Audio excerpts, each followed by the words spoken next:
पाठ 20 वाक्य विचार सिंटेक्स। बच्चों, विचारों को पूर्ण रूप से प्रकट करने वाले पद समूह को वाक्य कहते हैं। वाक्य सार्थक शब्दों का व्यवस्थित रूप है। शब्द भाषा की शुरुआत की अवस्था है और वाक्य भाषा की विकसित अवस्था है। मनुष्य अपने भावों, विचारों को वाक्यों के माध्यम से ही व्यक्त करता है। शब्द वाक्य संरचना में सहायक होते हैं। इस प्रकार वाक्य वह सार्थक ध्वनि समूह है जिसके माध्यम से लेखक लिखकर तथा वक्ता बोलकर अपने भाव या विचार पाठक या श्रोता पर प्रकट करता है। वाक्य की उपयोगिता व्याकरण साथ ही साथ सर्वसाधारण के दैनिक जीवन में भी है। जो वाक्य भाव को प्रकट करने में जितना समर्थ होता है उतना ही प्रभाव डालने वाला होता है। वाक्य में सोई हुई भावनाओं को जगाने की सामर्थ्य होती है। वाक्य जितने ही कर्णप्रिय, हृदय को आनंदित करने और मस्तिष्क को संतुलित करने वाले होते हैं उतना ही अच्छा कहा जाता है। नीचे चित्र के साथ कुछ वाक्य दिए जा रहे हैं, उन्हें ध्यानपूर्वक पढ़िए और वाक्य रचना पर विचार कीजिए। दादी मौसी को कहानी सुना रही है।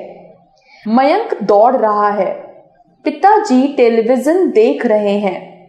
पहले वाक्य की रचना में 7 शब्द प्रयुक्त हैं। ये हैं दादी मौसी को कहानी सुना रही है। ये सभी शब्द सार्थक है और व्यवस्थित क्रम में रखे गए हैं। इस कारण इनसे वांछित अर्थ की अभिव्यक्ति हो रही है। यही स्थिति अन्य वाक्यों की है। अतः शब्दों का ऐसा व्यवस्थित समूह जिससे वांछित अर्थ की प्राप्ति हो उसे वाक्य कहते हैं। वाक्य के संबंध में 2 बातें महत्वपूर्ण होती हैं। 1, शब्द उचित क्रम में व्यवस्थित हो। 2, शब्दों की इस व्यवस्था से उचित अर्थ मिल रहा हो। वाक्य के गुण: क सार्थकता, ख योग्यता, ग आकांक्षा, घ निकटता, अंगा पदक्रम, च अन्वय। वाक्य रचना: वाक्य रचना के लिए कर्ता और क्रिया आवश्यक होते हैं। इन्हें वाक्य का अनिवार्य अंग भी कहा जाता है क्योंकि इनके बिना वाक्य नहीं बन सकता। इसके अलावा वाक्य में अन्य तत्व भी होते हैं, जैसे राखी प्रतिदिन मंदिर जाती है। राखी कर्ता, प्रतिदिन मंदिर अन्य तत्व, जाती है क्रिया। वाक्य के अंग: कर्ता और क्रिया के आधार पर वाक्य के 2 अंग होते हैं। 1 उद्देश्य, 2 विधेय। 1 उद्देश्य: वाक्य का वह भाग जिसमें किसी के विषय में कुछ कहा जाता है उसे उद्देश्य कहते हैं। जैसे अक्षत व्यायाम कर रहा है। झांसी की रानी लक्ष्मीबाई वीरांगना थी। तोता अमरूद खा रहा है। अक्षता कार चलाती है। इन वाक्यों के रंगीन शब्दों अक्षत, झांसी की रानी लक्ष्मीबाई, तोता और अक्षता के बारे में कुछ कहा जा रहा है। अतः अक्षत, झांसी की रानी लक्ष्मीबाई, तोता तथा अक्षता उद्देश्य हैं। 2 विधेय: वाक्य में उद्देश्य के विषय में जो कुछ कहा जाता है उसे विधेय कहते हैं। जैसे अर्जुन खेल रहा है। एक छोटा बालक पार्क में टहल रहा है। बढ़ई अलमारी बना रहा है। यात्रा गाड़ी की प्रतीक्षा कर रहे हैं। तितलियां फूलों पर मंडरा रही हैं। उपयुक्त वाक्यों के रंगीन शब्द अपने अपने उद्देश्य के बारे में कुछ न कुछ बता रहे हैं, अतः ये विधेय है। उद्देश्य का विस्तार। उद्देश्य की विशेषता बताने के लिए जिन शब्दों का प्रयोग किया जाता है उन्हें उद्देश्य का विस्तार कहते हैं। जैसे बल्लेबाज ने 30 रन बनाए, छोटे बल्लेबाज ने 30 रन बनाए। छोटे तथा तेज खेलने वाले बल्लेबाज ने 30 रन बनाए। इन वाक्यों में रंगीन शब्द छोटे बल्लेबाज, छोटे तथा तेज खेलने वाला बल्लेबाज उद्देश्य का विस्तार कर रहे हैं, अतः ये उद्देश्य के विस्तार हैं। विधेय का विस्तार। जिन शब्दों द्वारा विधेय की विशेषता बताई जाती है उन्हें विधेय का विस्तार कहते हैं। जैसे मान्या जाती है, मान्या टहलने जाती है। मान्या सहेलियों के साथ टहलने जाती है। मान्या सहेलियों के साथ बातें करती हुई टहलने जाती है। इन वाक्यों के रंगीन अंशों टहलने, सहेलियों के साथ टहलने, सहेलियों के साथ बातें करती हुई टहलने द्वारा विधेय की विशेषता बताई जा रही है, अतः ये विधेय का विस्तार है। और भी जाने। लिखते समय या वाक्य रचना में पहले कर्ता और अंत में क्रिया रखते हैं, अर्थात पहले उद्देश्य फिर विधेय लिखा जाता है। यदि उद्देश्य का विस्तार दिया है तो उसे उद्देश्य से पहले और विधेय से पहले उसका विस्तार अर्थात कर्म, क्रिया विशेषण तथा अन्य पद पर इस तरह लिखे जाते हैं कि क्रियापद अंत में आए। वाक्य के भेद। वाक्य के भेद दो आधार पर किए जाते हैं। एक, अर्थ के आधार पर वाक्य भेद। दो, रचना के आधार पर वाक्य भेद। एक, अर्थ के आधार पर वाक्य भेद। भाषा के माध्यम से हम अपने मनोभाव प्रकट करते हैं। यह भाषा प्रायः वाक्यों के माध्यम से प्रकट होती है, जिनमें कभी इच्छा, कभी आज्ञा देने या लेने, प्रश्न पूछने, स्वीकृति प्रकट करने या विस्मय का बोध का भाव होता है। यही प्रयोजन वाक्य का अर्थ कहलाता है। इस आधार पर वाक्य के निम्नलिखित 8 भेद होते हैं। 1, विधानवाचक। 2, निषेधवाचक। 3, प्रश्नवाचक।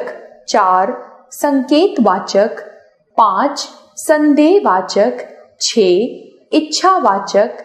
7, आज्ञावाचक। 8, विस्मयादिवाचक। 1, विधानवाचक वाक्य। जिन वाक्यों में क्रिया करने या होने की स्थिति संबंधी सामान्य कथन हो उन्हें विधानवाचक वाक्य कहते हैं। जैसे वर्षा होने के बाद इंद्रधनुष निकला, सूर्यास्त होने लगा, पंछी दाना चुग रहे हैं, लड़का पेड़ पर चढ़ गया, उसने अपना काम पूरा कर लिया। 2, निषेधवाचक वाक्य। किसी कार्य के ना होने या ना किए जाने का बोध कराने वाले वाक्य निषेधवाचक वाक्य कहलाते हैं। जैसे वह ठीक से नहीं पढ़ता, मैं प्रतिदिन खेलने नहीं जाता, माही समय पर नहीं पहुंची, अंदर आना मना है, बाजार से फल मत लाना। 3, प्रश्नवाचक वाक्य। जिन वाक्यों में प्रश्न करने या पूछने का भाव प्रकट हो उन्हें प्रश्नवाचक वाक्य कहते हैं। जैसे क्या मैं अंदर आ सकता हूं? वहां कौन खड़ा है? मेरा सामान किसने चुराया? इस पुस्तक का दाम क्या है? इतना सुंदर स्वेटर किसने बुना? 4, संकेतवाचक वाक्य। जिन वाक्यों में एक क्रिया का होना किसी अन्य क्रिया पर निर्भर करता है उन्हें संकेतवाचक वाक्य कहते हैं। जैसे यदि बादल घिरते तो मोर नाचता, यदि वर्षा होती तो फसल अच्छी होती, यदि फसल अच्छी होती तो लाभ होता, यदि लाभ होता तो नए कपड़े खरीदते, यदि तुम आओगे तो मैं चलूंगा। 5 इच्छावाचक वाक्य। जिन वाक्यों में इच्छा, आकांक्षा, कामना, शुभ कामना आदि देने का भाव प्रकट होता है उन्हें इच्छावाचक वाक्य कहते हैं। जैसे मैं चाहता हूं कि राजा बन जाओ, काश मैं राजा बन पाता, आपकी यात्रा मंगलमय हो, ईश्वर तुम्हें दीर्घायु करे, मेरी मनोकामना है कि तुम आगे बढ़ो। 6 संदेहवाचक वाक्य। जिन वाक्यों में किसी कार्य के होने में संदेह या संभावना प्रकट हो उन्हें संदेहवाचक वाक्य कहते हैं। जैसे शायद आज जल्दी छुट्टी हो, संभवतः आज वर्षा हो सकता है कि अब सोने के दाम बढ़ जाएं, चोर शायद ही पकड़ा जाए, परीक्षा फल जल्दी आने की संभावना है। 7 आज्ञावाचक वाक्य। जिन वाक्यों में आज्ञा, अनुमति, निर्देश, प्रार्थना, अनुरोध आदि का भाव हो उन्हें आज्ञावाचक वाक्य कहते हैं। जैसे अपने अपने घर चले जाइए, तुम अब घूमने चले जाओ, पत्र का जवाब शीघ्र देने की कृपा करें, कृपया यह पता बता दें, कृपया मुझे 3 दिन का अवकाश प्रदान करें। 8 विस्मयादिबोधक वाक्य। जिन वाक्यों में घृणा, हर्ष, शोक, आश्चर्य आदि भावों का बोध हो उन्हें विस्मयादिबोधक वाक्य कहते हैं। जैसे अरे तुम तो बड़ी जल्दी आ गए, भारत ने T20 कप जीत लिया, शाबाश विराट ने कमाल कर दिया, छी यहाँ तो बहुत गंदगी है, उफ गर्मी ने मार डाला। और भी जाने। प्रश्नवाचक वाक्यों के अंत में प्रश्नवाचक चिन्ह और विस्मयवाचक शब्दों के बाद विस्मयादिबोधक चिन्ह अवश्य लगाया जाता है। वाक्य रूपांतरण। एक प्रकार के वाक्य को दूसरे प्रकार के वाक्य में इस तरह बदलना कि उनके मूल भाव में कोई परिवर्तन ना आने पाए, वाक्य रूपांतरण कहलाता है। जैसे निधि खाना बनाती है, विधानवाचक वाक्य, निधि खाना नहीं बनाती है, निषेधवाचक वाक्य, निधि खाना बनाओ, आज्ञावाचक वाक्य, क्या निधि खाना बनाती है, प्रश्नवाचक वाक्य, निधि खाना बनाए, इच्छावाचक वाक्य, यदि मैं कहता तो निधि खाना बनाती, संकेतवाचक वाक्य, संभवतः निधि ने खाना बनाया हो, संदेहवाचक वाक्य, अरे निधि ने खाना बनाया है, विस्मयवाचक वाक्य। 2 रचना के आधार पर वाक्य भेद। रचना के आधार पर वाक्य के 3 भेद होते हैं। क सरल वाक्य, ख संयुक्त वाक्य, ग मिश्र वाक्य। क सरल वाक्य। जिन वाक्यों में एक उद्देश्य और एक विधेय अर्थात एक कर्ता और एक क्रिया हो उन्हें सरल वाक्य कहते हैं। जैसे सक्षम अभी तक नहीं आया, विधि कक्षा में प्रथम आती है, पुजारी मंदिर में पूजा करते हैं, किसान फसल उगाते हैं, श्रेयांश आज खेलने नहीं जाएगा। इन वाक्यों को देखने से पता चलता है कि इनमें एक कर्ता और एक क्रिया है। अतः ये सरल वाक्य हैं। ख, संयुक्त वाक्य। जिन वाक्यों में दो या दो से अधिक स्वतंत्र उपवाक्य योजक या समुच्चय बोधक अव्यय द्वारा जुड़े हों उन्हें संयुक्त वाक्य कहते हैं। जैसे या, अथवा, वा, तथा, और, किंतु, परंतु, लेकिन, इसलिए आदि योजक हैं। आप चाय लेंगे या कॉफी? वह बाजार गया किंतु सामान नहीं लाया। खेलो और आकर्षक इनाम जीतो। ठेकेदार आया परंतु मजदूरी दिए बिना ही चला गया। नानी बीमार थी इसलिए नहीं आई। इन वाक्यों के स्वतंत्र उपकाय योजकों द्वारा जुड़े हुए हैं, अतः ये संयुक्त वाक्य हैं। ग, मिश्र वाक्य। जिन वाक्यों में एक उपवाक्य मुख्य या प्रधान हो तथा अन्य उपवाक्य उस पर आश्रित हो उन्हें मिश्र वाक्य कहते हैं। इन्हें मिश्रित वाक्य भी कहते हैं। जैसे जब काम खत्म हो जाए तब चले जाना। उस आदमी को बुलाओ जो ईमानदार है।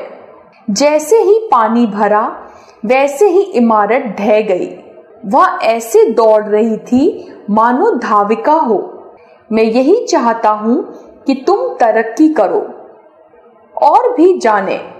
आश्रित उपवाक्यों के 3 भेद होते हैं। क, संज्ञा उपवाक्य। ख, विशेषण उपवाक्य। ग, क्रिया विशेषण उपवाक्य। सरल, संयुक्त और मिश्र वाक्यों का रूपांतरण। क, सरल वाक्य से संयुक्त वाक्य में बदलना। सरल वाक्य। बादल घिरते ही वर्षा होने लगी। संयुक्त वाक्य। बादल घिरे और वर्षा होने लगी। सरल वाक्य। वर्षा होते ही मेढक टर्राने लगे। संयुक्त वाक्य। वर्षा हुई और मेढक टर्राने लगे। सरल वाक्य। बादल गरजते ही ओले पड़ने लगे। संयुक्त वाक्य। बादल गरजे और ओले पड़ने लगे। सरल वाक्य। शाम होते ही बिजली चली गई। संयुक्त वाक्य। शाम हुई और बिजली चली गई। सरल वाक्य। तुम द्वार पर बैठकर मेरी प्रतीक्षा करो। संयुक्त वाक्य। तुम द्वार पर बैठो और मेरी प्रतीक्षा करो। सरल वाक्य। रामू स्कूटर से टकराकर गिर गया। संयुक्त वाक्य। रामू स्कूटर से टकराया और गिर गया। सरल वाक्य। बादल घिरने पर भी वर्षा नहीं हुई। संयुक्त वाक्य। बादल घिरे परंतु वर्षा नहीं हुई। सरल वाक्य। मेरे बुलाने पर भी रेनू नहीं आई। संयुक्त वाक्य। मैंने रेनू को बुलाया परंतु वह नहीं आई। सरल वाक्य। मेरे पास बहुत सुंदर पेन है। संयुक्त वाक्य। मेरे पास पेन है और वह बहुत सुंदर है। सरल वाक्य। प्रातः काल होने पर पक्षी चहचहाने लगे। संयुक्त वाक्य। प्रातः काल हुआ और पक्षी चहचहाने लगे। ख, सरल वाक्य से मिश्र वाक्य बनाना। सरल वाक्य, मिश्र वाक्य। सरल वाक्य। शहर जाकर वह बीमार हो गया। मिश्र वाक्य। जब वह शहर गया वह बीमार हो गया। सरल वाक्य। अध्यापक के आते ही बच्चे शांत हो गए। मिश्र वाक्य। जैसे ही अध्यापक आए वैसे ही बच्चे शांत हो गए। सरल वाक्य। मेरे घर पहुंचने तक वर्षा शुरू हो गई थी। मिश्र वाक्य। जैसे ही मैं घर पहुंचा वर्षा शुरू हो गई थी। सरल वाक्य। मैंने हल चलाते हुए किसान को देखा। मिश्र वाक्य। मैंने उस किसान को देखा जो हल चला रहा था। सरल वाक्य। परिश्रमी व्यक्ति सफलता प्राप्त करते हैं। मिश्र वाक्य, जो परिश्रमी होते हैं वे सफलता प्राप्त करते हैं। सरल वाक्य, आलसी व्यक्ति कभी सफल नहीं होते।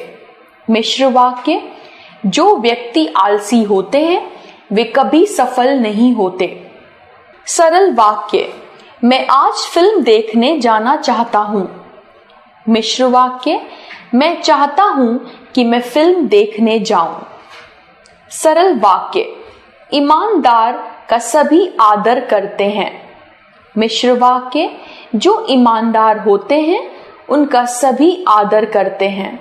सरल वाक्य, बारिश रुकने पर हम आगे चले गए। मिश्र वाक्य, जब बारिश रुकी तब हम आगे चले गए। ग, संयुक्त वाक्य से मिश्र वाक्य बनाना। संयुक्त वाक्य, मिश्र वाक्य। संयुक्त वाक्य, प्रातः काल हुआ और मैं उठ गया।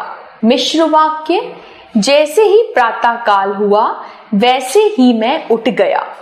संयुक्त वाक्य, बिजली गई और अंधेरा हो गया।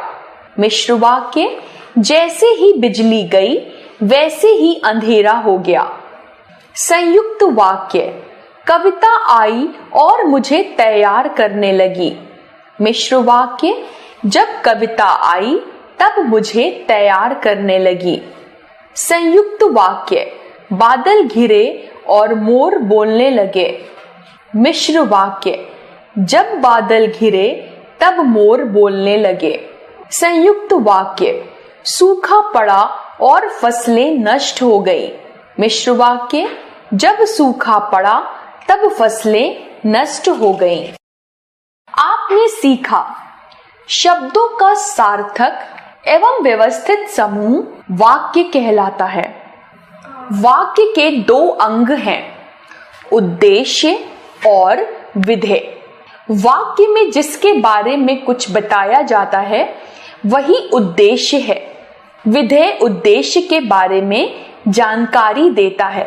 अर्थ के आधार पर वाक्य के 8 भेद होते हैं। 1 विधानवाचक, 2 निषेधवाचक, 3 प्रश्नवाचक, 4 संकेतवाचक, 5 इच्छावाचक, 6 आज्ञावाचक, 7 संदेहवाचक, 8 विस्मयादिवाचक। रचना की दृष्टि से वाक्य 3 प्रकार के होते हैं। 1 सरल वाक्य, 2 संयुक्त वाक्य, 3 मिश्र वाक्य। संयुक्त वाक्य में 2 स्वतंत्र उपवाक्य योजक से जुड़े होते हैं। मिश्र वाक्य में एक प्रधान उपवाक्य होता है जिस पर अन्य उपवाक्य आश्रित होते हैं।